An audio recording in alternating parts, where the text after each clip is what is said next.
What does it take to make workshops work? And how can we facilitate collaboration that sticks and leads to results? My name is Viren Thakrar, and with the Workshops Work podcast, I am on the mission to find the magic ingredients that make workshops work. Today with me on the show is Viren Thakrar, and we talk about facilitating a winning culture and what we can learn from coaching a soccer team. So stay tuned. And by the way, if you don't have pen and paper at hand to take your own notes, why don't you visit workshops.work and download my free one-page summary. And now, enjoy. Hello, Viren. Welcome to the show. Thanks so much for having me on.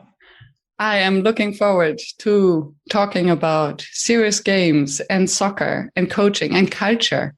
Yeah, my favorite topics. Yes, luckily. I'll be very happy. And before we get to the juicy parts, maybe you can share, when did you start calling yourself a facilitator? Yeah, I think it's a good question.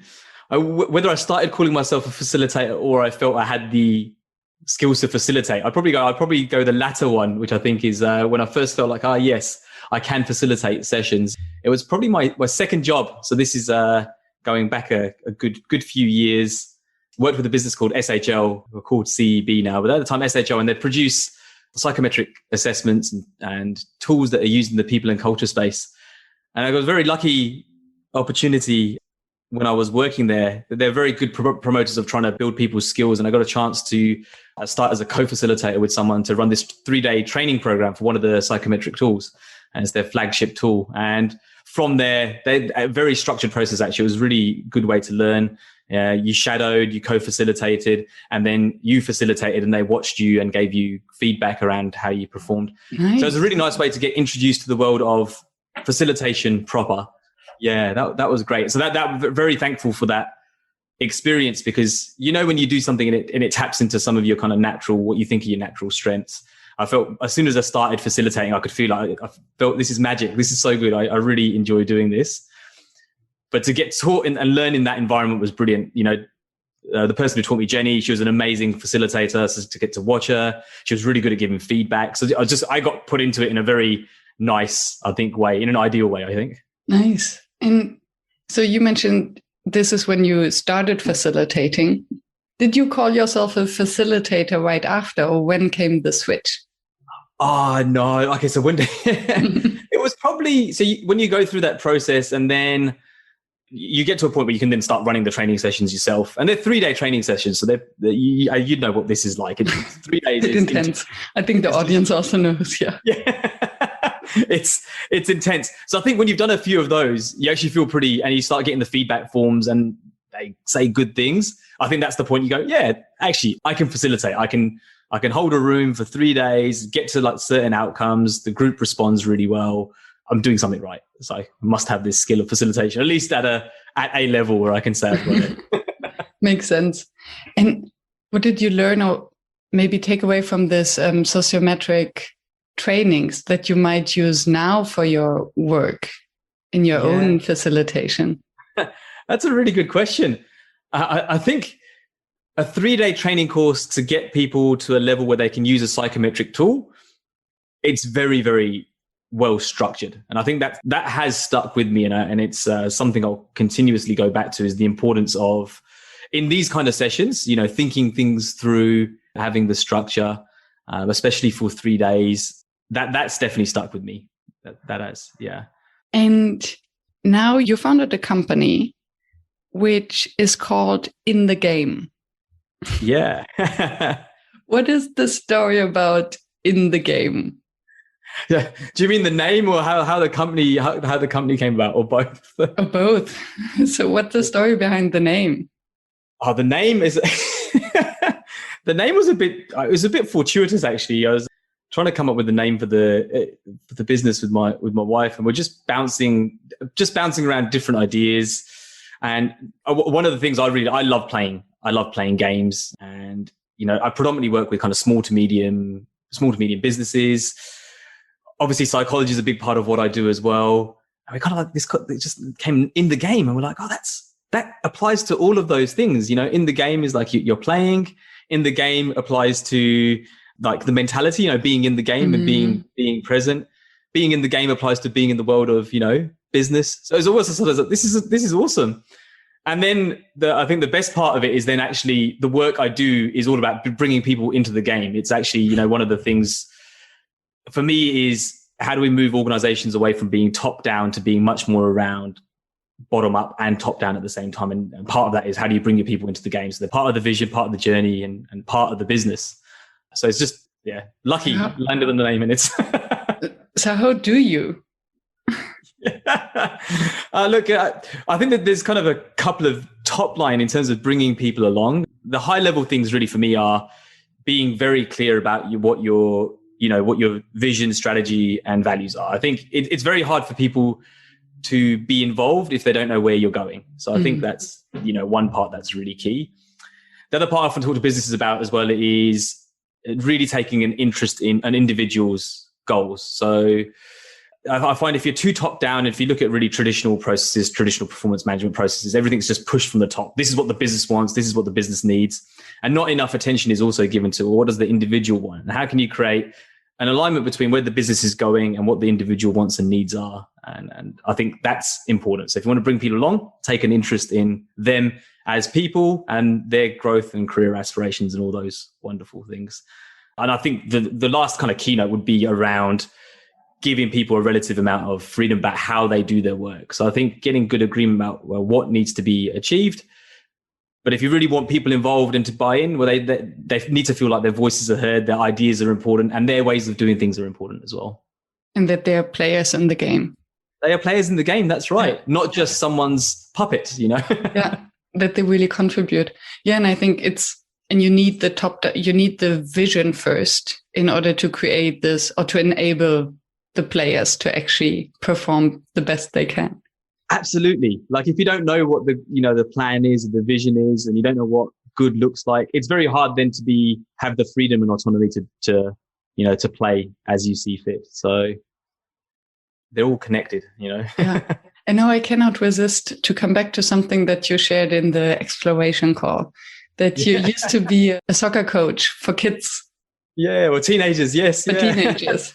And I do see an analogy there where you have to come with a strategy. Well, by definition, the team has already a common goal. They want to win, I guess. Yes, well, that's true, yeah. But then they come with their different personalities, with their different strengths. And as a coach, you need to get them there. Yeah.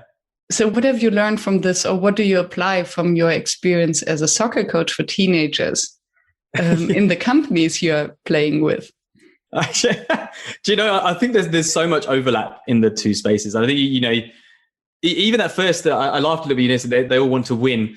And junior soccer is such a funny space because it's sometimes hard to get an equal playing field. So the first team I coached, they were in a competition with some very, very, very good teams. And you initially start questioning yourself, is the goal actually to win the game? And, I came to a realization then, I think this has stuck with me. It's actually, that's not really, especially that age bracket, that's not really the goal. The goal is that they continue to love soccer and they get better as players. Actually, if I extrapolate that into the world of business, it's, this winning. When I talk about winning, for me, winning is about overperforming with the resources that you've basically got. So winning to me is about, overachieving. So you can win as a very small, like if you're like you're a business that's got 30 people, but you're competing against businesses that are like got 200-300 people, you're almost certainly on a path where you're winning. You're doing something right. You're overperforming the amount of people you have, the time you've got, the resources you've got, and the budget you've got. And I think that's winning to me. And that's yeah. It reminds me of this awesome book. I don't know whether you know it. Finite and Infinite Games. Yeah. Yeah. Where the goal of a finite game is to outperform all the others, but it's limited in terms of who is playing and the rules are set. And then there are infinite games where the rules change, the players change, and the goal is to remain in the game and to keep playing. That's right. Yeah. It's definitely. Sorry, go on. Go ahead. I was just going to say, one of the things I talk about building a winning culture, and it's the one thing I'm a little bit careful of. It is defining what winning means, and it's not just stomping on the competition. And the competition part's important, and you do want to perform well against your competitors. But it is much more of a focus on how do you make the most with what you've got. That to me is winning. Yeah. Yeah, and you just mentioned winning culture. So how do you define a winning culture? So the definition for me, I kind of say there's three areas which I think are important: growth and innovation. So you're getting better. You can look back year on year and you're improving as a business. And improving doesn't just mean the financial side. Products and services can be getting better. There's a whole range of things. Your people are just getting better, so that's a good sign for me. If I look at a business and go, your people haven't developed or improved significantly in like a couple of years, that to me is a potential issue. So growth and innovation, that's a key part. I think the other piece for me is that there's a high degree of proactivity and ownership throughout the business. That's a winning culture to me. And I think that's got strong parallels to sport. When I coach the players that I coached, I want them to own their role, own what they're doing, not just pass blame to other people. I want them, if there's something wrong, I want them to raise that there's something wrong. And I think that applies to business as well. There's a high degree of proactivity and ownership. So people own their role or own their teams, and they come up with ideas proactively, and they come up with ways to improve the business proactively. So I think that is part of winning culture. That's a key piece. And then for me, it's collaborative performance. I'm a very big believer in the power of teams and the power of diverse thinking in teams and harnessing that to get great outcomes. And again, outcomes can be beyond financial metrics. Outcomes can be about what impact are you having on the community, on your customers. So it's a broad definition of performance and outcomes. Yeah, and I think it's tricky. And I would be curious to hear how to get beyond the buzzwords, because to measure economic outcomes or financial outcomes, even innovation, it's very easy to measure. You have KPIs and you can run with it. But when I think of what you just explained in terms of growth, are the people growing? How do you measure that? Is it how many certificates they earn? Probably not. How many likes they got on the intranet? Probably not. Do you know, one question I use is, and this is not a super formal metric, but it's a good question I put out there as a test if people are going, if your people are growing, is think about your people that have left and think about the roles they've left to. Are there roles that are significantly better than the roles they were in? And that's my informal litmus test of they're growing. Are they able to secure opportunities which they wouldn't have been able to secure when they entered your company? Because then they must have become better at what they do and grown their skill set. Yeah. Interesting. It's a hard thing to technically measure, but that's my, a question I'll put out to leadership teams to go, if you're really growing talent, you should, in my opinion, be seeing some of that. Yeah. And I think I can only imagine that it could also be an uncomfortable conversation to have with the leadership, because on the one hand, it might also show that you don't have the internal mobility to provide opportunities for the talents so that they go somewhere else and outgrow. On the other hand, obviously, if someone settles for less, if they're leaving, something might have been seriously wrong inside the organization. They're just looking for any exit out of the business. It is. And I think, that's one of the conversations that comes up fairly commonly, I think, is that the modern career is different. It is, how long you're likely to be able to retain someone for. We know it's not their entire working career. They are likely to move on. That's the reality. So you can't keep hold of people forever. And often I just go, what you want to be able to do is hold them as long as makes sense, as long as they're giving you value and you're giving them value and there's a mutual win-win, then you don't want to be losing people that are in that bucket. But there will come a point in time where the person, they maybe not be a case of outgrown the business, but they need a change of scene. They want something different. They want to grow in a slightly different way that the business can't facilitate. And it makes sense then to part in good ways rather than negative ways for both parties. Absolutely. Absolutely. And if the company organization can win an ambassador for their mission or for their product or whatsoever, their services outside, this is definitely the best for them in the long run. Oh, absolutely. And, sometimes even in the short run, because again, people are connected to one another. So if you've got someone that was good, they will know other people. And the last thing you want is them to go, not a great place to work. Don't even bother looking there. You want those ambassadors and advocates from a consumer perspective, from a talent perspective, to go, look, I had an awesome 5-6 years there. It was just time for me to move on. I found something else, but I definitely recommend you go in there. Or they see you post a job ad online and they think lots of people, they recommend them.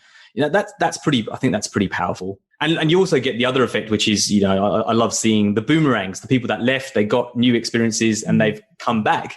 And there's a magic in that because they've got they know the business. There's a power in the networks they've got and the relationships they've got in the business, but they've gone out and got some fresh thinking and they've come back and they bring it back in. Yeah. That only happens if they leave on a, positive trajectory. Obviously. Yeah. Obviously. And maybe to come back to the culture issue. So I can definitely see also from what you just explained that culture has a huge impact on business organizational success. When is the moment that you can still build and foster a culture? And when is the moment where it's too late? Is there a moment where it's too late? Because I think of, for instance, a startup that suddenly grows into scale up and they hire more people, they get this corporate vibe in, and suddenly the startup culture is lost, which must not be a bad thing. But I think there's a significant risk in that. And then you have the corporates who have been doing the same structures, the same processes for 20, 30, 40 years and maybe are carrying around a toxic culture. So these are two extreme cases. Yeah. How would you go about it? The first case is probably the easier instance to deal with because I think it's what happens in the big corporate side. Culture, it's there, whether it's intentional or not, how your culture's turned out, it's there. It's a facet of how people behave in the business, the types of processes you've set up, the symbols you've got in your business, that it exist. And I think when you've got a big, gigantic ship and all those things are interconnected across the entire business and you want to start changing some of those things, that's much harder than if you've just scaled and it's become slightly too corporate and you want to kind of bring the dial back.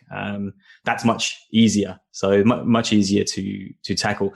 That's quite a common scenario as well. Or in fact, often what will happen, I'll often come in and they're in that scaling process and they're worried about becoming too corporate. Mm-hmm.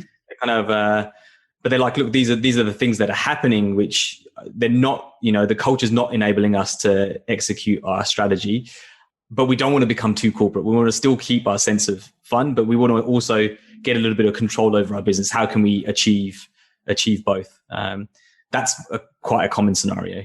What would be your first advice to avoid that and to keep a good culture, to grow maybe the culture? Yeah.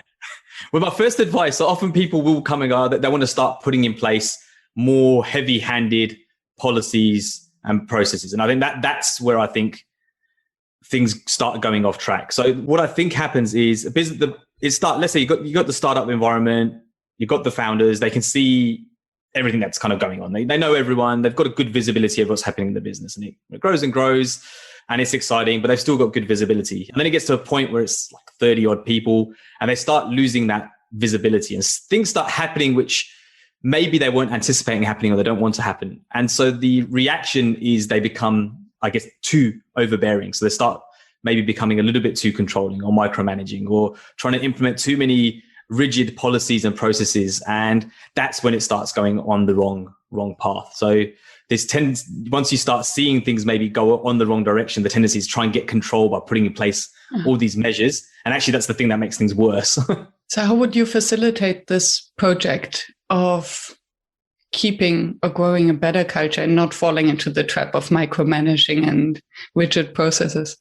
Yeah. So I think for me, that's the part where it is really important when you get to that point that you do really clearly established, the strategy, vision and values piece is really, really important. And you do that collectively together with your people. So I think I'm a much bigger believer in those types of tools and frameworks, and then really good kind of coaching and leadership to, if people do veer off. So rather than trying to rely on policies to bring people back on track, you rely on, interpersonal skills and leadership to bring people back on track. So rather than saying, the HR policy says this, you have a conversation with the person to go, look, this is what happened. Here's my take on it. Well, what's your take on what happened just there? And let's have a conversation and figure it out, rather than trying to throw the book at someone.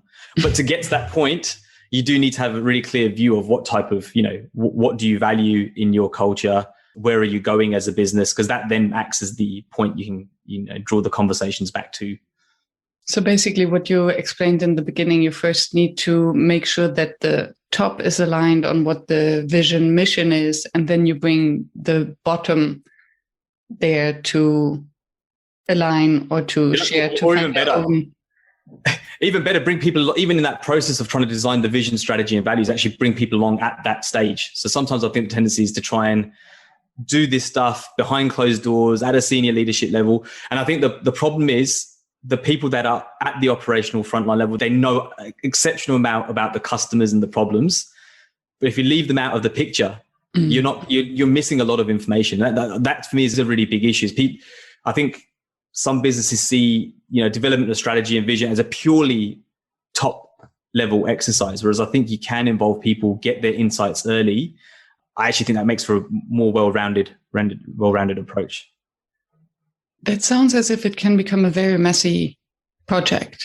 And I would be curious, because I think with exactly these kind of conversations, if it's not well facilitated, we can do more harm than good.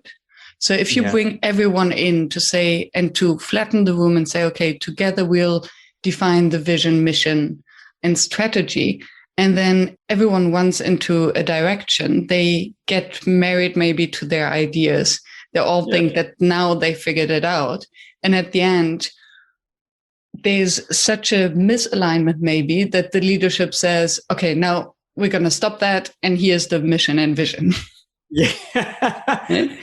That's something that happens, but it leaves then the individuals very frustrated and actually disengaged. I don't think that these would be the ones leaving and speaking well about the company.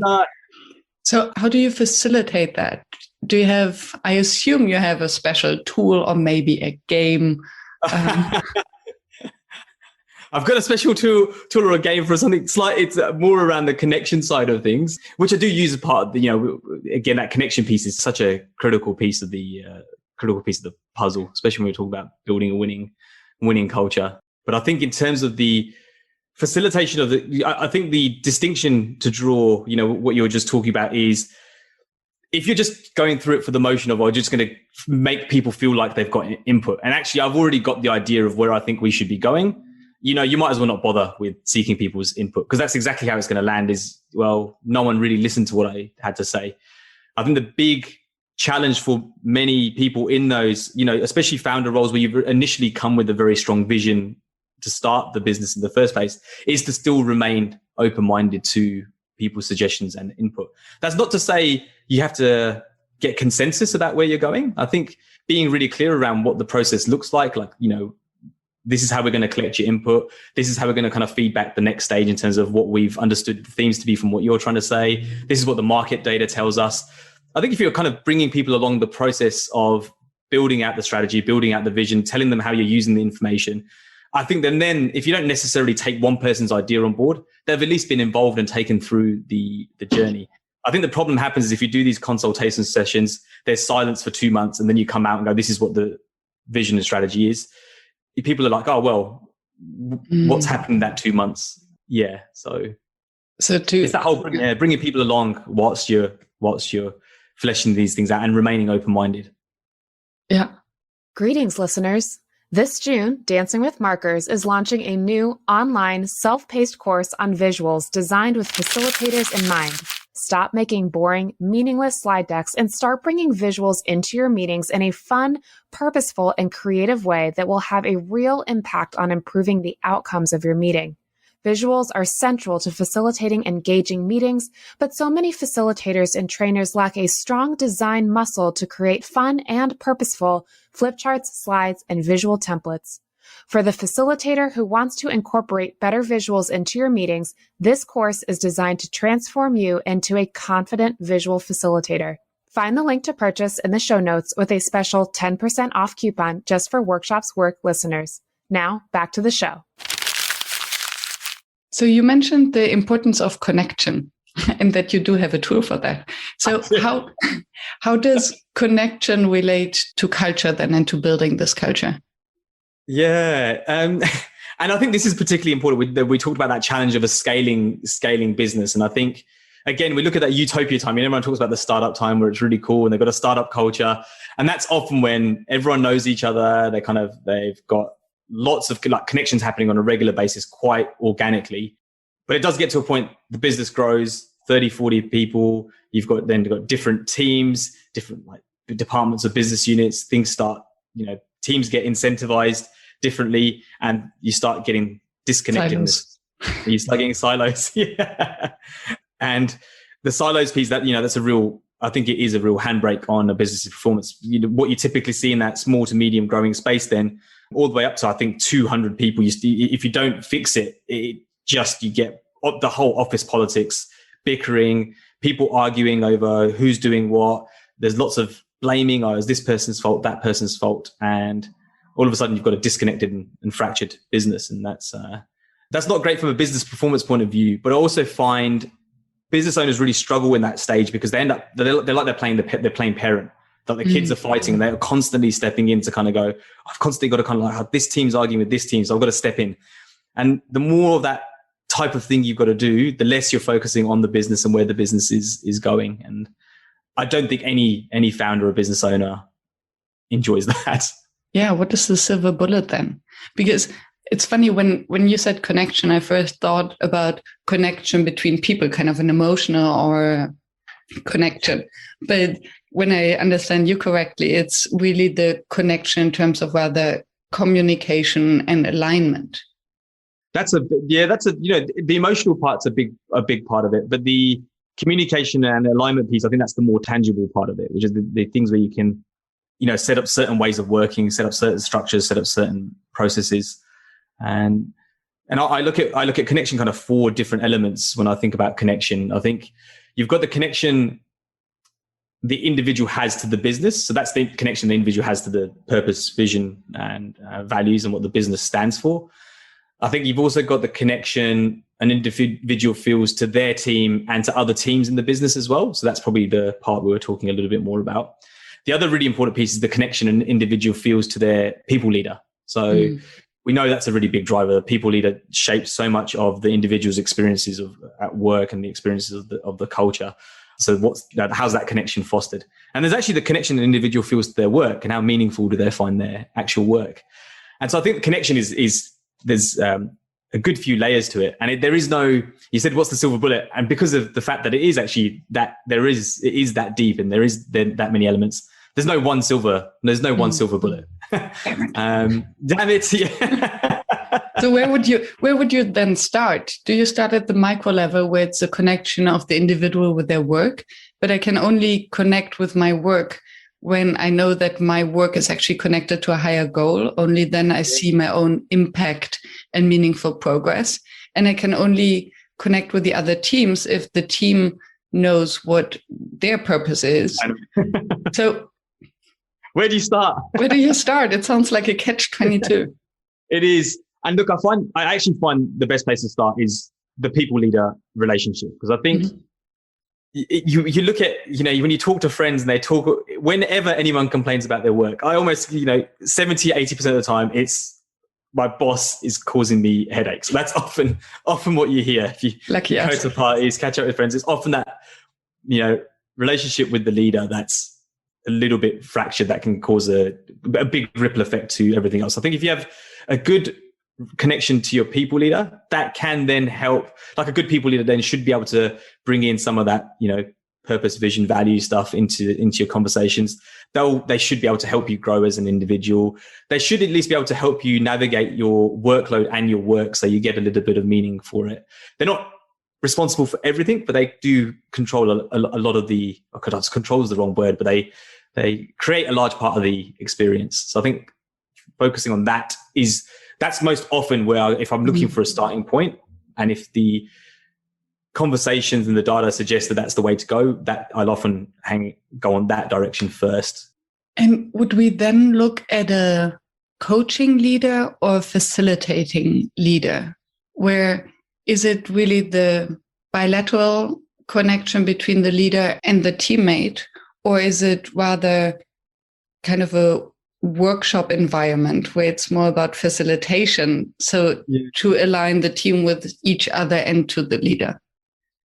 So I actually focus very much on the one-on-one part to start with. That's the very starting point. Is when I work with businesses, if I can get, I call it a coaching rhythm. So if I can help a business implement a good coaching rhythm, which is what are your regular one-on-one interactions with every person in your team? So if you lead a team of 7 people, what are the regular set in stone? You can set your watch by the moments where you'll meet with your people on a one-on-one level, because that one-on-one space is powerful. It's that time and space where that you can really connect with that person, understand what's going on with them inside of work, outside of work, how they're finding their workload, where they're getting stuck.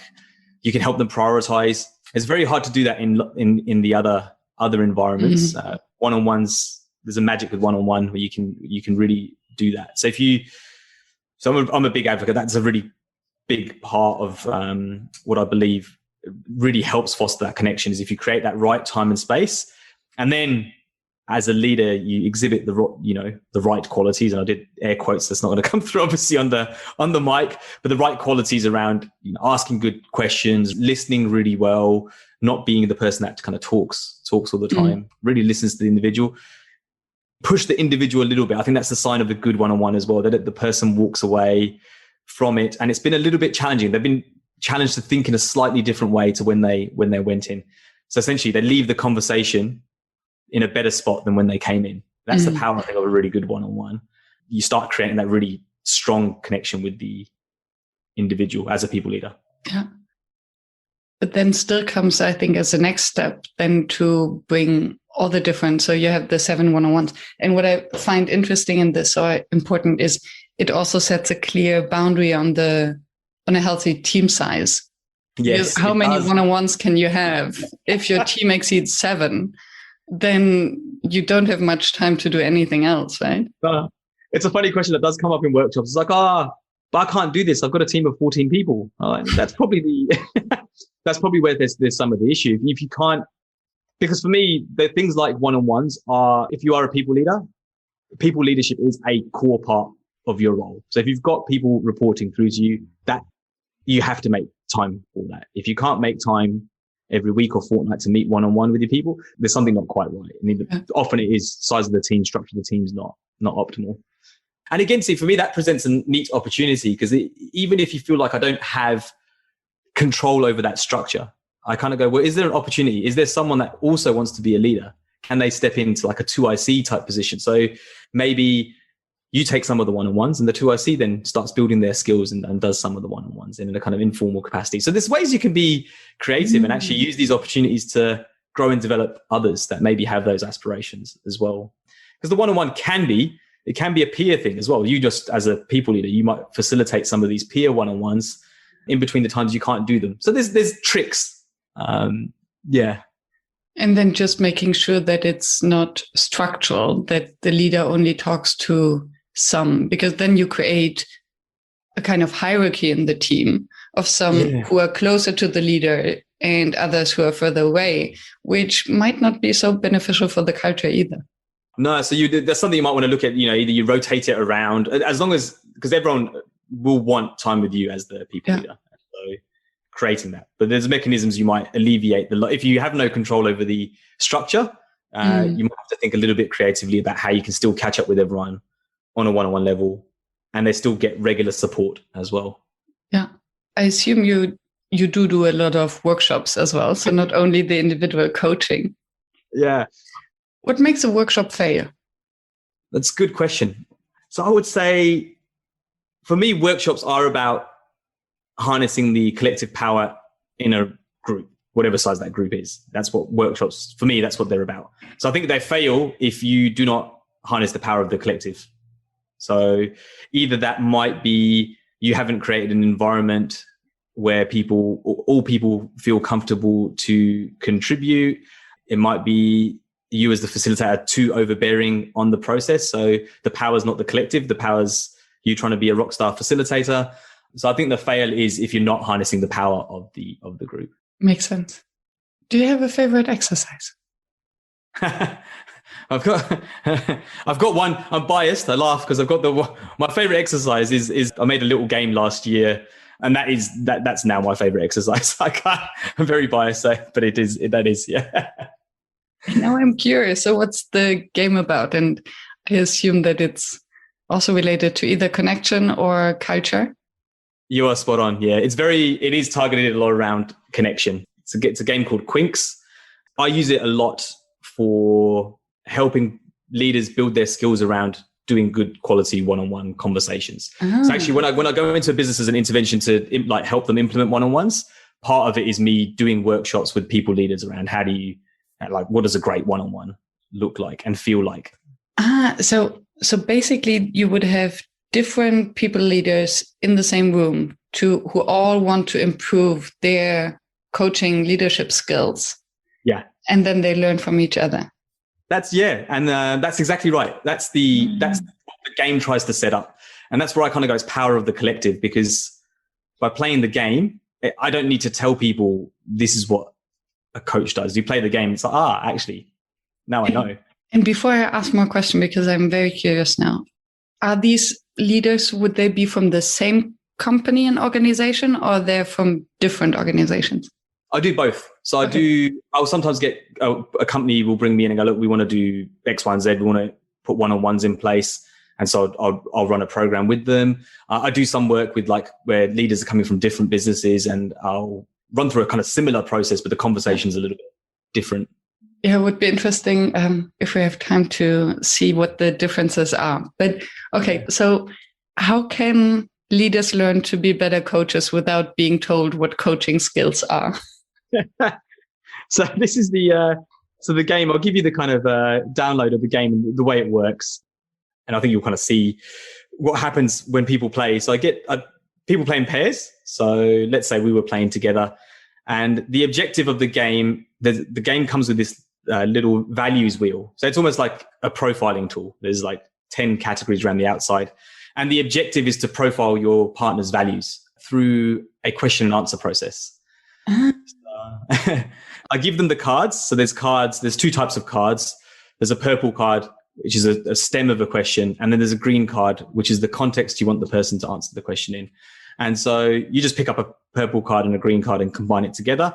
And you might get the stem of a question might be what's been a recent highlight for you. And the green card might be in the context of friends, family, and relationships. So then you've got this question that the person needs to answer. The green cards, I really love the green cards. They're pretty important to one of my beliefs, which is about understanding the whole of person.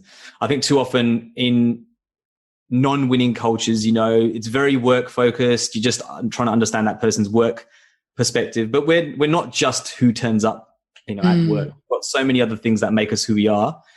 And I do believe, if you really want to connect with someone, you need to connect with the whole. You need to understand about them holistically. And so the game kind of gently nudges people to have those conversations that they wouldn't ordinarily have in the workplace. So that's a key part of the design. I love that. And how far would you get then in the contexts? Because it can become very playful. It can become very abstract and maybe crazy. So can you give a few examples, and why did you come up with the different the context in the way you did? So the context, there's only three. So it's actually, so it's friends, family, and relationships, personal hobbies, interests, and personal development, and career, work, and professional development. Mm-hmm. So really I've just look at someone's life, and you kind of go, what are some of the core elements? That one of the key things as well in the design and testing is you don't want to force someone to talk. You don't want to make them so narrow that someone then has to talk about family, because the issue, you don't know what's going on with that person, and they may not want to talk about their family. So you make it broad enough. Friends, family, and relationships, that's fairly broad. You can take that in a lot of different directions. Same with career, work, and professional development. Sometimes someone might not want to talk specifically about work. You give them a little bit more more leeway. Mm-hmm. So that was an important part of the design, is not actually, you could easily draw up 20 context, and all of a sudden someone draws a context, which then it's not a good experience. Or, let's say it says context is sport and you don't play any sport. You're not going to feel like, it's yeah. Very smart. Thank you for pointing this out. Yeah. No, it's important. I think this is part of the fun of building a game, is a lot of testing. You play with lots of different cards, you try different things out, and you learn so much. It's a fascinating process building a game. You learn so much. Yeah. So the goal of the game is for one person to do the profile of the other person by listening to the answers to the questions that they're asking. Well, they're both profiling each other, so they take turns. Yeah. But that's the aim. And there's a couple of neat other rules which then start tapping more into the coaching side. So it's a very structured game. So what happens is, when you're the questioner and the other person's the answerer, you'll ask the question and there's a timer, and it's set for 3 minutes. Mm-hmm. And the other person, the answerer, has to spend 3 minutes answering. What happens more often than not, though, most people can't talk for 3 minutes uninterrupted. Well, I've probably done a good job on this podcast a couple of times. That's why you're here. Yeah, I like talking. So what I encourage the questioner to do then is ask good quality follow-up questions to help get the person to 3 minutes. That's their job. The job of the question is to help the person get to the 3 minutes. Once the 3 minutes is up, you flip over a 1 minute timer, and the questioner then has to reflect back what they heard. And so then you start thinking, these are then when you talk about coaching, it's asking powerful questions, asking good quality follow-up questions, listening more than you talk, and then reflecting back what you're hearing. That's a core part of the coaching skill set. And you end up doing that in an hour-long game. You can play beginning to end. And two follow-up questions. One is, what is your vision, or how do you feel about why questions in this context? Yeah. Because I have the impression that why questions, they can be sharp weapons. And in many coaching books, they refer to, the coaching question is the why. But actually, if you don't master the art of the why. It's very true, because it can feel like an interrogation, and the funny thing is, like, a lot of people, when they play the game, I've never had anyone report that it felt like I was being interrogated. So it's interesting that if we just create the right time and space and environment, and we just give people a few helpful nudges to do the right thing, which is just, I think, essentially that whole helping the person get to the 3 minutes basically is just be curious in that person's answer. And curiosity might be, it's really interesting you said that. Why did you choose that instead of that? That's actually such a nice way of phrasing a why question, which is, why did you do that? Which can be a bit more intense. Yeah. What you find when it genuinely is it feels like a good conversation, it feels like the person is just really curious about what you've had to say. Yeah. And I love the way how you phrase it, that your job is to help the other person to get to the 3 minutes. It feels like this goal. It's like, you're a real coach. Okay. You're a real coach. You're helping them along. And it's cool. It's really cool seeing people play, and like the insights they kind of come up with. Even that 1 minute reflection back, you get some neat insights around, well, that's actually really powerful, not just for what people think. People often think, it's just so, the other person thinks you've listened to them. Yes, that's good, making sure you're on the right page. What happens more often than not, though, the minute reflection back, the person answering going, actually, they've just spoken for 3 minutes, I didn't know I was saying that. I didn't know. Yeah, but that's the way you've described it back to me. That's helped me now understand myself better. And again, that process, that's coaching, for me, part of it. And how do you then close it? So they will then fill out the profile of the other person and report back. And I can imagine that this feels like a gift, because someone really helped them to understand their full profile, who they are, and then hands it over to them. Oh, wow. If we would get this from our spouses and partners from time to time, right? This would, I think, save many relationships. It's funny you say that. We actually played our last anniversary. My wife and I we had a 3-course meal, and we played a round between each course. So I can perfectly see that. And maybe you just need to rephrase the questions, but I can perfectly see it as a relationship game. It does work well. That's a really nice part of the process because you share the wheel that you've built about your partner, the values map. You share it with them. And, it's all under the context. It's only 3 questions. That's, it's not going to be 100% accurate, but that's your interpretation of the person's values based on 3 rounds. So you've had an in-depth conversation. That part's, it's a nice, really nice special way to kind of like finish the gameplay part. Because one of the things I really love when it's in a physical environment is you see people taking pictures of their own values map. That's pretty neat. That's like, they want to kind of treasure that particular moment to take a picture of it. That's cool when you see that. And how do they then implement it? So where does a learning kick in? Because you have the realization, okay, you hear the back reflection of someone else, but then you want them to become a better coach in their own work. So how do you get then to the transition to really, let me phrase it differently. Very often what I hear in training process, we get all the input, we have the aha moment, but then how to package it in a way that you can really use it and implement it and own it. How do you get there? That's a really good question. And I think that's one of the most important things for me is you do not walk away and do nothing differently the next day. The very next day, you've got to start looking at doing things differently. So I think first part is unpacking the gameplay experience. So just pulling out, why was it such a good conversation? Why was it such a powerful connection in such a short space of time? What were the key drivers of that? You do bring in a little bit of theory there. So usually, if I'm doing it if I'm playing the game in a kind of leadership skills building capacity, focusing on, what did really good listening feel like? What does a really good question look like in follow-up questions? How did the game help you build trust in a short space of time? So we kind of unpack that a little bit. My key thing then is we all operate in a really busy environment. And generally speaking, you've got task lists, you've got things to do. So to do these things around really listening to someone, you need to create time and space. And you can guess where this is going. The time and space is the one-on-one. And that's why it's so important. So you've played this game, you've gone, this is really important. I need to do this more with my teams and my team members. One-on-ones. And the beauty of the one-on-one then is that is your habit that you put in place. That's the time and space you create to have these good quality conversations. And then you just give, I work with them to give them a process of what a good one-on-one looks like, all the tools that they can literally take that next day if they wanted to schedule the one-on-one in, have a really good one-on-one with one of their team members. And that's the key that for me is those regular catch-ups you have with your people. Because that's the time and space to have those good conversations. And then the good leaders will then go, I can use those skills now in how I run team meetings, all kinds of other things. But usually my first objective is get the one-on-ones the best spot to do that. And maybe to jump on that. So what different skills or maybe same skills are needed in a successful one-on-one as opposed to a successful team meeting? Where time and space, yes, need to be created, but the attention to each individual might be different. Yeah.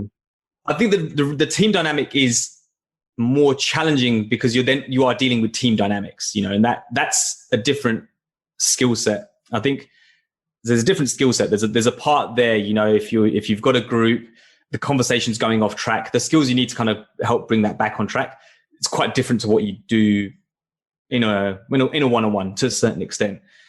I also think then from a process perspective, they're very different as well. So I think when you're getting a group of people together, how you harness the power of the group, I think it's quite different than what you do in a one-on-one. Because in a one-on-one, you've just got that person, just you're interacting with that person individually. And it sounds like the one-on-one is more about building this trust and connection. Yeah, I think that's a big part of it. And the team is rather to align with each other and make sure that the work is after the meeting getting done. Yeah, exactly. So there's a different purpose for those. I think with the one-on-one as well, one of the benefits that people report back, so this is people that are the recipient of the one-on-one, is if they've been done well, it helps them prioritize their workload. So that's one of the key things. I don't often say the one-on-one is relationship building, reflecting back on the last week or fortnight to tease out some of the key learnings, and then looking forward. How can you help the individual manage their workload? The reality is in this world, everyone has got more work than time. So prioritization is key. So if you can align with the person to go, look, you tell me what you think is important. Okay, you said A, B, C, F. I think it should be A, B, D, and E. Let's have a chat about why you've got down that path. I'll tell you about why. Okay, now we're aligned on what the most important things are. That helps give the individual a peace of mind. That's yeah. And then they can, while you were speaking, I just imagined how they would use what they learned in the game to then map the profile of the workload, right? The prioritization. So they ask, okay, so I hear that this is your priority. What makes you think that? And then ask different questions, maybe pull a card. I can see a follow-up game. Well, there could well be one. There is, because I think ultimately the skill in the wheel piece and where we unpack it in the game is listening for meaning. So you kind of, I guess, listening at a deeper level. It's not just the context of what the person's saying. It's if I'm reading between the lines, what's happening here? What are they not saying? And that does apply to then workload. If someone's saying, the reason I can't get this done is because of X, Y, and Z, you start reading for meaning a little bit more. Is that really the issue? Or do I need to dig a little bit deeper? And is it something else? You need to start building that muscle of, and it's not necessarily someone trying to deceive you. This is the thing. They may genuinely think that these are the barriers. Yeah. I think we generally deceive ourselves. That's how our brain works, right? It tries to keep us alive and keeps us running. So we see the problems everywhere else, but not in our own. Absolutely. And again, if you have that good, and I keep coming back, that time and space in the one-on-ones to have these types of conversations where you can kind of just go a little bit deeper, and it's almost like it should be like a sanctuary where you can kind of, you've got that space, you can. Yeah, I think it's really powerful. And I can also imagine that it will, by definition, have an impact then on the team meetings, because if everyone has this connection with the leader, they know about their priorities, they feel heard and seen, then they don't need, I guess, so much space as well to expose what they've done or not done or vent in the team context. That's a really good point. You then, sometimes if you look at where there is that, you don't have that strong leader connection to the individual, then that team environment becomes where people start trying to play for status or, try and showcase to the leader what they're doing. But if people are aware that the leader knows what I'm up to, they knows how I'm going, they've given me feedback, then that environment becomes a space where you actually can genuinely collaborate more. Yeah. And can the game also be self-facilitated? So I order the game and then I play it with my colleagues or with my partner. Or is it something that is, so what are maybe also the traps of doing this if it's not facilitated? Actually, no, it is something, it's boxed up and something that is so you like this from a facilitator point of view. It was, with COVID, I forget, the timelines get messed up. I think it was 18 months, 2 years ago.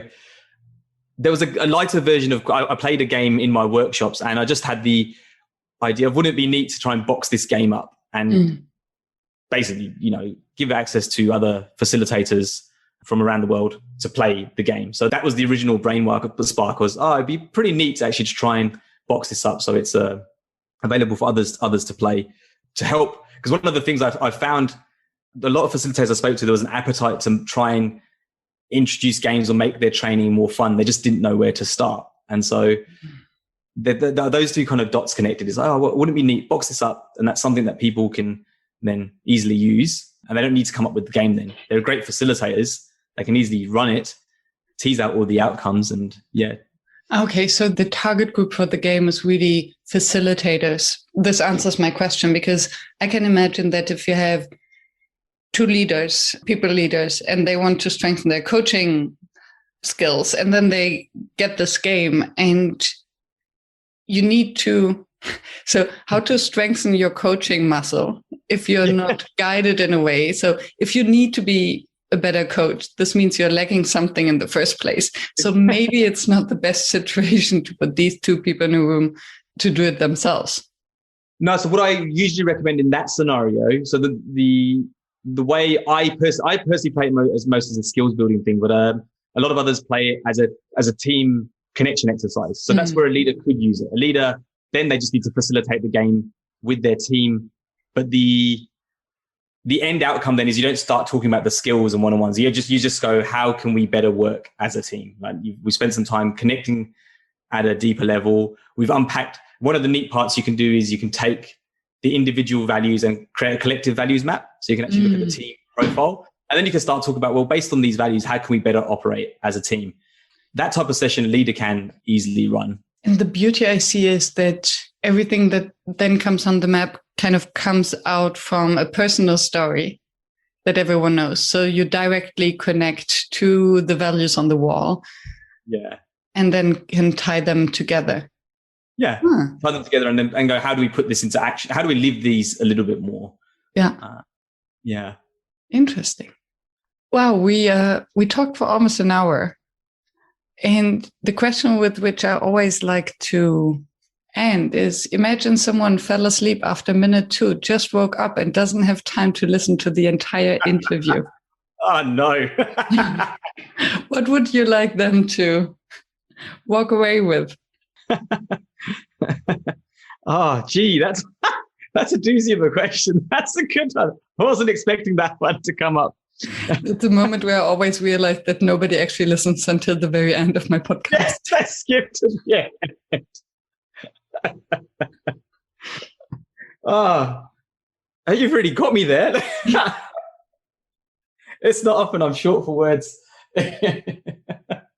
So if they fell asleep at minute 2, what's the essence that we're trying to capture? I think, look, for me, it'd probably be around the connection piece. I think the essence for me, the environment we're in, everything that's kind of going on is just thinking about how can we intentionally foster deeper connection. That would be the key for me. It's how can we go beyond the surface? How can we build those deeper connections? This might be you with people you interact with. If you work in a business and you've got some influence over that, how can you increase the connectedness in your business? I think that's the part. I think it'd be amazing if we all started to dial up. I think it'll be amazing. Wonderful. Thank you so much for taking up the challenge. Love the questions, especially the last one. You caught me on the hop. That's brilliant. Love it. Thank you so much for having me on your show. It's brilliant. Thank you. Thank you for staying tuned and listening to the show. I appreciate your attention as I know how busy you are. If you enjoyed it, please subscribe and engage by sharing your comments and thoughts, and visit workshops.work to download the one-page summary. I'm looking forward to seeing you back at the next episode, and I wish you a fruitful day.